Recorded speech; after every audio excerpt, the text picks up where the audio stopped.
Hello everybody, we're in Austin today, one of the boom towns in America, although it's hard to tell whether we're living in America in a boom or bust. There's AI, of course, the markets are doing very well, and yet in other ways there seems to be some stagnation in the American economy. My guest today, Byrne Hobart, has been doing a lot of thinking about booms and busts and bubbles. He's the co-author of a new book, Boom, Bubbles, and the End of Stagnation. He is a newsletter writer, an investor, and a man who spent a lot of time thinking about whether or not we live in a boom or a bust. So Byrne, tell me, boom or bust? So right now it certainly feels like a boom. I was in the Bay Area last week and people seemed happy. The company catered food was delicious and the headquarters buildings were new and beautiful, and as you mentioned, stocks are up, funding is abundant, especially, funding is abundant if there's an AI story involved. It's a little bit trickier otherwise, but yeah, it feels very, very boom-like right now. And yet, you know that it's more complicated than that, don't you? That's what your book's all about. Yeah, so in the book, I think one way to think about it is to think about different ways that an observer might react to the claim that we're in a bubble or there was a bubble in whatever the thing was. And I think one thing you can do if you are a very strong believer in the efficient market hypothesis is you could say there's no such thing as a bubble, that we're always using our best efforts to estimate the value of different investments, and that if Pets.com or Dr. Coop or a house in far exurban Las Vegas in 2006, if it has some price, that price is our best guess as to what it's worth, and those prices fluctuate, and that doesn't seem to be entirely true, doesn't quite comport with reality. And then I think another maybe more conventional view of bubbles is that they are this dark aberration where sometimes people just get a little ahead of themselves and stop thinking about fundamentals and get untethered to reality and start making investments and making decisions that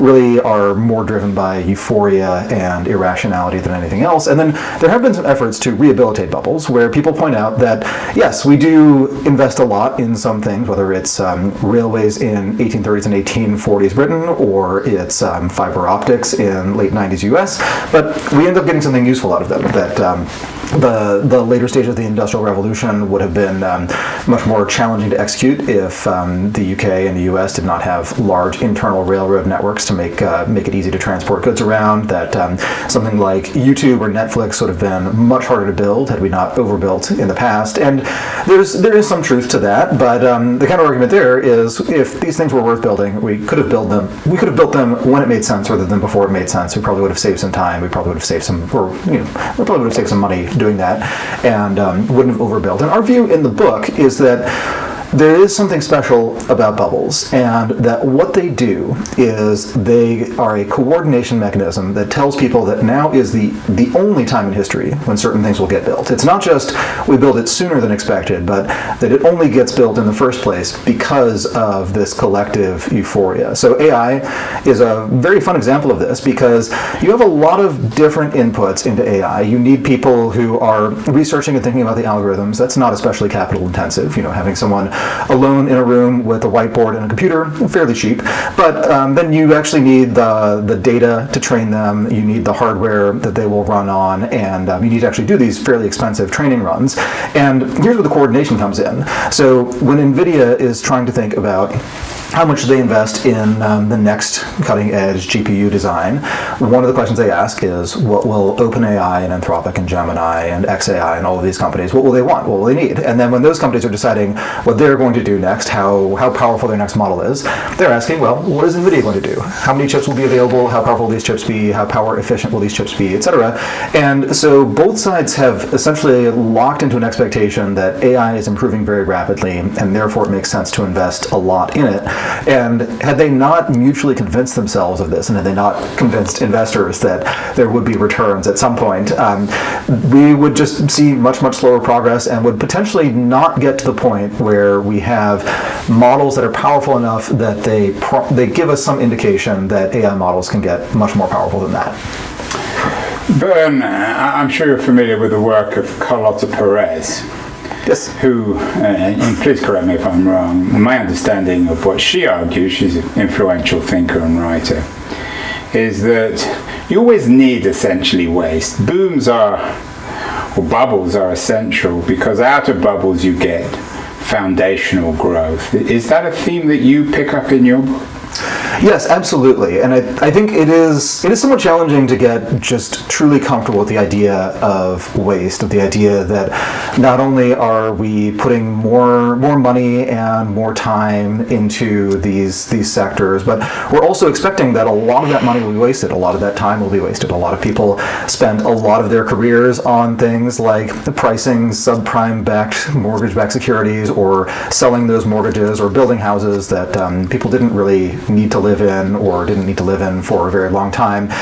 So there is a lot of waste in these bubbles, but there is also the creation of new technologies that just wouldn't have existed either at all or would have taken much, much longer. And in the book, we do have case studies that talk about private sector bubbles. That's a lot of the later ones. But a lot of the earlier ones are, a lot of the early case studies are things like the Manhattan Project and the Apollo program. So these are government funded, but they have a lot of the same characteristics where a lot of capital and a lot of talent gets dedicated to some new idea, some untested idea, and it really only makes sense if people believe that, one, it's possible, and two, it's going to happen right now. So if you look at the Manhattan Project, for example, if you want to build a nuclear bomb, and it's the early 1940s, you need to do two things.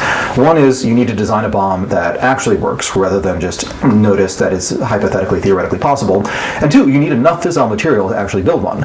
And we didn't know going into it which material would necessarily work, and we didn't know which process for extracting the right materials would work. And so what we did, which was a very bold, kind of crazy move, was just launched a bunch of, we did multiple designs in parallel and built multiple enormous factories that were using different techniques to separate U-235 from U-238 to get the right kind of plutonium, etc.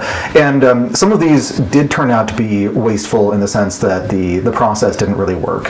Enough of them worked that there was enough material for one prototype and then two working bombs. So it did end up working, but there was just some waste that we had to know that there was going to be waste prospectively because we were sort of over-investing. But the alternative to that is you under-invest and you build a really good design for the bomb whose fissile material you don't get, and you also get a lot of fissile material and you don't have a design that works for it. So the only way to be very confident that you'll actually get the outcome that you want on the timeline that you care about is to do a bunch of things in parallel and expect some of them to be wasteful. And had we done it in sequence, had we said, well, we'll try we'll try gaseous diffusion, and then we'll try something else, and then we'll try something else, and then once we have enough material, then we'll start designing a bomb, well, suddenly your timeline starts stretching out so far that the urgency to actually build this doesn't exist. And so I've imagined this hypothetical of congressional hearings in the late 1940s about the Manhattan boondoggle, where we spent just staggering sums of money on a project that didn't actually yield any improvement in the war effort, and that money could have gone to conventional things. I think that's a real hypothetical possibility in a world without bubble dynamics, and that's just not the world we live in. We live in a world where we can coordinate, we can agree that it is acceptable to waste because waste is a sign of a sense of urgency, and it's a sign of just sufficiently abundant capital, sufficient commitment to the end goal that we have high confidence we can get it done. But on the other hand, of course, the Manhattan Project and the development of a nuclear bomb was essential. There was no choice involved like with AI or the internet or electric vehicles. There was the fear that the Germans were also building a bomb. So there was no rational analysis of is this a good investment or not. It was essential, wasn't it? Well, there was debate over whether or not the Germans were actually developing the bomb, and there was an incident in which the U.S. intelligence services actually recruited a baseball player who also happened to be a very nerdy baseball player, and just sort of one of those generalist jacks of all trades. They sent him to Switzerland to listen to a lecture by Heisenberg and try to infer from the contents of that lecture whether or not Germany was actively working towards building the bomb. And the idea was, based on the outcome of that lecture, he would or would not be assassinated by this American agent in a neutral country. And it turns out that the lecture was a little bit more boring, a little bit more bland, and did not give any indication whatsoever. Who was the baseball player? Yes. Who was the baseball player? I believe his name was Byrne. But, Mo Byrne. Yeah, movies have been made about him. Yeah. So how does publicly financed booms and privately financed booms differ? We can think perhaps of the Apollo project versus what Elon Musk is doing now at SpaceX. Are they comparable? In some ways, they are more comparable than comparing private sector projects of the same era to private sector projects today. Because one of the things that happens over time, one of the questions that it's always worth asking is, what field do ambitious young people go into? If they are young enough that they haven't really specialized in anything, they can choose a lot of things to do with their life, what do? Do they go to work for the government? Do they work for big companies? Do they start small companies? Do they do something that doesn't really have a name yet? And in the 1930s, the really obvious answer to what do you do if you're a young, ambitious person who wants to have a big impact on the world as soon as possible, you're too impatient to just wait until you move up the ranks, you want to be doing things now, the only place to go was the government. You had to find whatever the nearest New Deal project was, start doing things. People would recognize if you were talented, you would rapidly move up the ranks, and you'd be responsible for a lot of important things. And then if you went into the private sector, if you were working at a big company, well, these companies were all very scarred by the Great Depression. They were very, very cautious, and that meant a couple things. It meant that a lot of the companies run by really bold, ambitious risk takers were bankrupt. And so the companies that were left were run by more cautious, sedate people, and those companies also felt like that kind of caution was why they were still in existence, and that was why they were paying dividends and why they still had employees, etc. So they really didn't want to shake things up. So if you were kind of ideologically committed to just working in the private sector, not for the government, that might still be what you did, but a lot of very talented people moved into government in the 1930s, and so we have this period, basically the arc of their careers, so 1930s through the end of the 1960s, where if you're working for the federal government, you're surrounded by very, very sharp, ambitious people, and by the later stages of that period, these are also people who know each other. They've worked together for a very long time. They have relationships, they have a lot of institutional capital and institutional knowledge, and so they can accomplish great things. But starting, I would say, roughly in the post-war period, you had a lot of people who decided that if it's 1952, probably the biggest way to have a really big impact on the world is to go work for a large company, work for General Electric or tell GM to make the next car even bigger and even less fuel efficient, etc. And then in moving into the 70s and 80s, especially the 80s, financial services became the way to have a very high impact. If you wanted to be responsible for just large scope decisions when you're still in your 20s, you probably wanted to work at Salomon Brothers. And then from the late 90s roughly to the present, it's been this kind of push and pull between finance and tech, and within tech particularly software. But that's where a lot of very ambitious people go. Some people might argue, Ben, that it's better to do this for the government because the government's the public sector. It benefits all of society, whether it's the Manhattan Project or the Apollo Project or a lot of the other New Deal initiatives. The benefits are spread more equally, whereas particularly in the financial world or in today's digital revolution, the benefits go to a tiny group of people. How would you respond to that? So I think there's a broad political economy question, which is basically, we know that human beings are capable of great things, but also we're all deeply flawed. We all have slightly different flaws. And so whenever you entrust someone with power and responsibility, you know that there's a chance they will use it very well, even better than you expected. There's a chance that they will abuse it. There's a chance that they will use it to entrench their position and just kind of be this drag on everyone else's progress. And those are hard questions because you're always looking at a moving target. You're always asking yourself, what are the new edge cases and new tricks that people can play? And as soon as you have some signal that someone is actually behaving well and that they are benign, you know that the people who are going to be best at faking that signal will be complete sociopaths. So that is just a generally hard question about living in a civilization. And there are times when the public sector can handle that better, and there are times when the private sector can handle that better. So I would say that it is true in dollar terms that the software business has created just a phenomenal amount of wealth for a handful of people who were early founders, early investors, people like that. On the other hand, I have in my pocket this little device that can make me far better informed about the state of the world than a head of state would have been 30 years ago. I can Google something for free and find information about whatever topic I care to learn about. And even over the last few years, that little device in my pocket now has a little digital assistant. And if I have a very obscure, strange question, or I would like to write some code in Python to analyze some data, now my little digital assistant can actually do that for me. So I feel like there's a large consumer surplus that doesn't really show up in the broader economic statistics, but that is just an immeasurable improvement on just standards of living, although it is unevenly distributed. So we live in a very, very, very good world for nerds with long attention spans who are genuinely deeply curious about the world. We live in a much more hostile world for easily distractible people, and often these groups are the same. So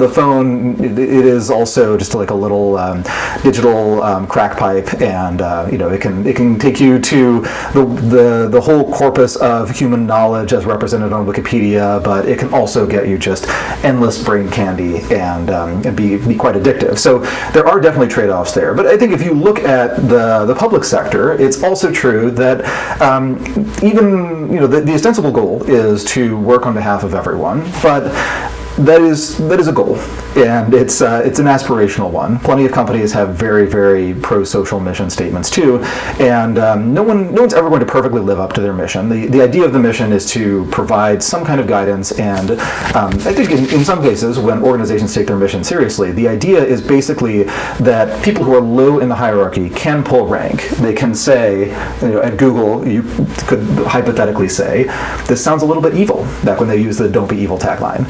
And your boss didn't really have a good counter. Your boss couldn't really say, well, this is only a little bit evil, but it's also very profitable, because the tagline wasn't only be evil when it's worth it, only be evil when the money is good. The tagline was don't be evil.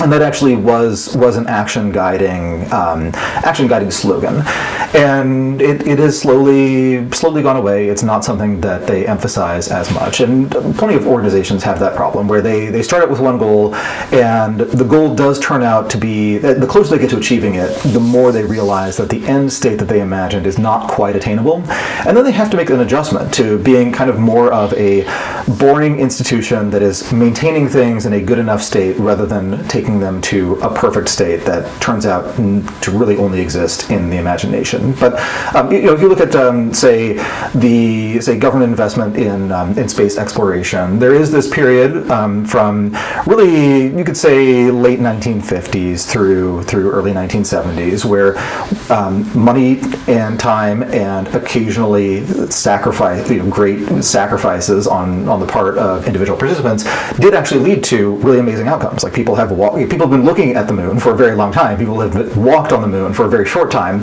and it's incredibly impressive to make that happen. And then there's a long period after that where the ostensible goals haven't shifted all that much. Maybe they're a little bit less ambitious. The money's still flowing in, albeit a little bit slower, and the results are not as impressive. So I think a lot of institutions can decay, whether they're public sector or private sector. I think one of the differences is that in the public sector, if you do something that has hard to measure outcomes, but we know that they're good, you can keep doing that for a long time. On the other hand, that is also, it's very easy for people to hide behind the fact that it's hard to measure the outcomes. And then the private sector, it is just ruthless about eventually pruning and digging up the weeds and ensuring that companies that can't pay their way, that don't make something that other people think is worth paying enough for that the company can keep on making it, those companies do tend to disappear. So they both have some corrective mechanisms that occur over different scales. They both have advantages and disadvantages in different spaces. Byrne, you talk about nerdy guys who've made a lot of money out of the latest tech boom. One example, of course, is Peter Thiel. I know you know him quite well. He blurbs your book. He famously said about the internet that we were, or the latest wave of technological innovation, we were promised flying cars and all we got were 160 or 140 characters. Do you agree with him? Are we living at a time where there's a lot of froth, but genuine technological innovation, flying cars, are less obvious than social media platforms? I think one of the risks with any very cutting, well-articulated critique is that people will quote it after the people who heard it and were deeply ashamed of how they've been spending their talents once they've adjusted, once they actually do want flying cars or supersonic air travel to return, or computers that can do more than just what they did 30 years ago, but with better graphics and also using orders of magnitude more memory. People, I think, did react to that narrative. I think people reacted to Peter Thiel asking what happened to the future. They reacted to Tyler Cowen calling out the Great Stagnation. They reacted to just this sense that there was this incredible change in the material lived experience that someone would have if they were born at the beginning of the 20th century and lived a normal lifespan. And someone who was born right around when that person died, the usual line that stagnationists use is take away the screens and what's actually different? What new thing do you see in your home that you didn't have a long time ago? Now, a lot of these things are better on some axes, so the cars are more fuel efficient, or they aren't actually burning hydrocarbons at all, but they are still cars. They don't fly, and they don't go any faster. In fact, now they have software controls that keep them from going quite as fast, and probably that's a net good thing, but it is a little sad to give up on some of this just potential for human beings to exert their will on the natural world and do things like drive really, really fast to get from point A to point B at a superhuman speed. So I think there was a strong stagnation critique, and I think one of the exciting things about working on the book, my co-author Tobias Hobart and I, we worked on this book starting really in early 2020, is we do start to see these glimmers of more definite optimism about the world, and just more of a view that you can change things other than just running more A/B tests on your software product and figuring out whether the button should be a different shade of blue or a little bit bigger or something. So things like Operation Warp Speed, where we go from having a sample of this novel pathogen to very rapidly sequencing its genetic code, to very rapidly from there having a prototype of a purpose-made vaccine that is designed to help your body fight this off, and then from that to shots in arms within a year is just incredible. It is one of those order of magnitude improvements that you hope for, and then AI similarly. People have been dreaming of the idea of talking to a computer in natural language, having the computer correctly interpret your instructions, and just having it do something. They've been dreaming of that for a long time. You can watch old episodes of Star Trek and see people interacting with their computer in the way that they interact with ChatGPT today. So we are seeing some of those signs of progress, and I think at that point there's like this sort of maybe you could call it like a progressive reactionary synthesis of saying we actually really need to preserve the status quo of rapidly disrupting the status quo, because a lot of these historical changes, especially the deployments of general purpose technologies, so things like electricity and the internal combustion engine, and earlier than that the railway, later than that the transistor, they caused a lot of disruption. They eliminated a lot of jobs, and those jobs, the people who suffered from that, they did genuinely genuinely suffer, but the aggregate improvement was very large. And then we return to this political economy question of what do you do when you have a technology that makes us much better in the aggregate, and the economic upside to that is distributed to a small set of people who were in the right place in the right time. And on one hand, you do want to reward them, you do want to encourage them. On the other hand, it's not very exciting if the world has more billionaires and they spend a lot of their money on armed guards and security systems because everyone else is just impoverished, immiserated, and very angry. But so far, the usual effect is that jobs are destroyed, more jobs are created. Many jobs are actually created during the deployment phase of those technologies. And when we think about the real boom times for just the average worker, we're often thinking of periods where there was some new technology and it had been proven out, but the scaling part just took a lot of human effort. So GM and Ford and Chrysler were paying their employees quite well in the 1950s and 1960s because there was a lot of demand for cars. The US could clearly support a very large number of cars and didn't have enough of them just yet. So there was this period where a substantial share of the economy was just devoted to deploying the technology that had been really initially designed in the late 19th century and perfected over the next half decade. That deployment phase is where a lot of the money is for just average people. And so getting to that deployment phase and having more nascent general purpose technologies that can reach that point where they're getting deployed is very valuable, even if the end result of a lot of those new technologies is a large set of jobs get eliminated. If more jobs get created and that process, that sort of stack of sine waves is continually accumulating more wealth, then we're in a good position, even though it is always a nerve-wracking one. Well, with AI, is it conceivable we'll be in a boom and jobs will be done away with entirely, forever? It's possible. And Tyler Cowen actually has a very interesting thought experiment where, maybe Tyler, maybe one of the other Marginal Revolution contributors, where he talks about draft horses and how for a very long time, any improvement in transportation technology actually led to an increase in demand for horses. And so there's this imaginary conversation between two horses in the early 20th century talking about cars, and one of the horses says, I'm very worried about these cars. They seem like they replace us. And the other horse says, no, when trains came out, suddenly we weren't very useful for long distance transportation, but so much bulk cargo was being moved around that there was actually more demand for that last mile of transportation. So these technologies are good for us. They are complementary rather than substitutes. And that turned out to be roughly peak draft horse, and their population did decline because the truck is just strictly better for the use cases that we care about.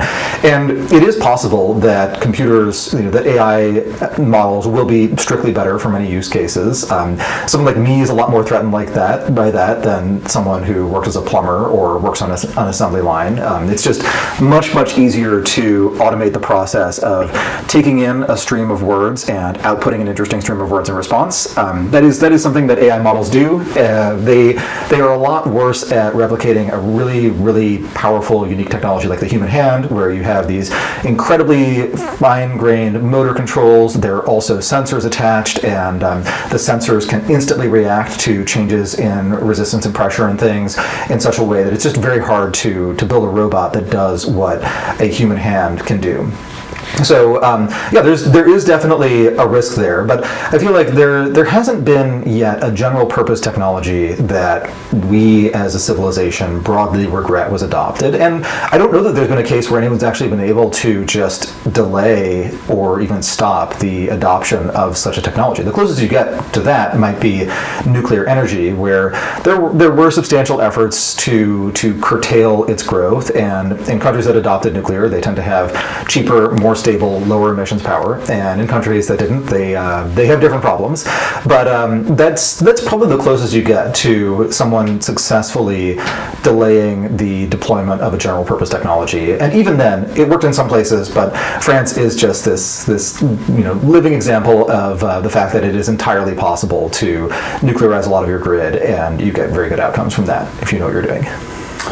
Finally, Byrne, as I said, your book comes with a blurb from Thiel, who's a great skeptic of the role of government, and also Mark Andreessen has been very critical of the bureaucratic nature of the American government. It's not a political book, But what do you make of the initiatives in the incoming administration to streamline government, to reform government? Is this the kind of thing that can affect booms and stagnation, or is it marginal? I'm cautiously optimistic. I think that if you judge it by intentions, you can be very, very positive. But I also recognize that complex systems are just very hard to interact with, and it is very easy to look at a very complicated system and identify something that looks like the problem. And then, if you talk to someone who's involved in that system, you identify the person who's the problem, and you talk to them and ask them why they do these terrible things. They can outline all of the constraints that they face, such that they're actually doing their best, and that things could hypothetically be better, but not in the world we actually exist in.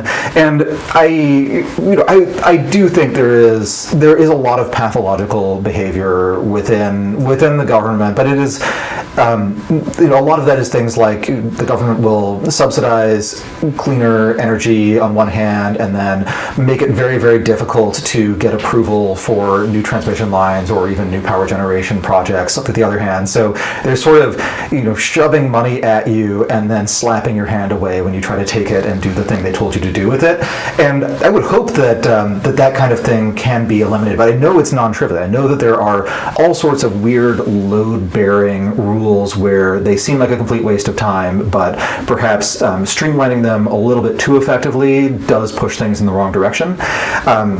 And all of that is I'm being deliberately vague here, in part because I think that it's very good to go into something like this and ask yourself, what are all the dependencies? What are all the moving parts? And I think the right way to take that is say, what is a narrow domain where we could actually test out speeding things up, and we could try to streamline things, and we could aim for those 10x improvements, 1/10 the time and cost for getting approval for any infrastructure project that leads to a net decrease in emissions and a net increase in energy production, something like that.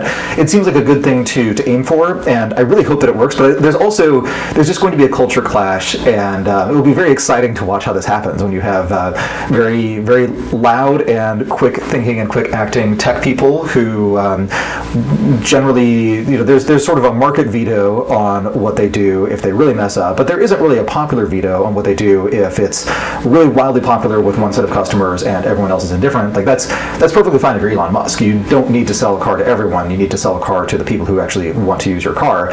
But the government does have a different set of constraints and does need to care a little bit more about widespread popularity. So I think the dark scenario is Department of Government Efficiency does indeed make the government more efficient, and in every case where they do that, the downsides are more politically salient than the upsides, and people are flailing and pointing at these incremental improvements in productivity statistics and really nerding out about things, and then someone else says, well, my backyard now has this giant transmission line, or my favorite hiking trail has just been papered over with solar panels, and this is the thing that I actually notice and care about, and it's worse. And that would it's probably a utilitarian benefit to have all these construction projects. It's also politically quite challenging to actually make them happen. But that's just the flip side too. There are a lot of pro-social things that companies can do that those things just don't pay well enough, and so they don't get done. So we're always subject to constraints, and I think it's just very good to be keenly aware of what those constraints are. Interesting stuff. Byrne Hobart, the co-author of Boom, Bubbles, and the End of Stagnation. Thank you so much. This subject is only just starting, Byrne, so we'll have to get you back on the show. Thank you. Excellent. Fascinating conversation. Absolutely. Thank you.